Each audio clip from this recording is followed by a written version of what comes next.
اقتصادي بندیزونه به تر 20 کلنې جګړې ډیر افغانان زیانمن کړي. سلام، ستړي مشئ، زموږ یوټیوب چینل ته په خیر راغلاست. د لا ډیرو معلوماتو لپاره زموږ یوټیوب چینل سره سبسکرایب کړئ. د افغانستان اقتصادي انزوالی ښایي تر 20 کلنې جګړې ډیر افغانان وځپي. د ژغورنې نړیوال کمیټې په یو تازه خپره کړې اعلامیه کې پر افغانستان د اقتصادي بندیزونو د اندېښمنو بللي دي. دغه ادارې وایي سره له دې چې په افغانستان کې اقتصادي وضعیت لا له مخکې خراب و، خو د امریکا د بندیزونو او محدودیتونو دغه هیواد د اقتصاد ته لا ډیر ضربه رسولې ده.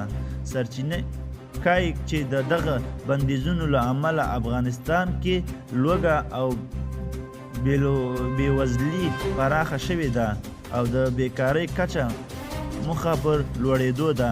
د دغه ژغورنې نړیواله کمیټې خبرداری ورکړی چې که نړیوال ټولنه پر افغانستان خپل بندیزونه ختم نه کړي نو ښایي دغه هیواد کې تر 20 کلنې جګړې ډیر خلک د اقتصادي فشارونو او بېوزلۍ له امله زیانمن شي. ملګرو، دا وه زموږ د دې وخت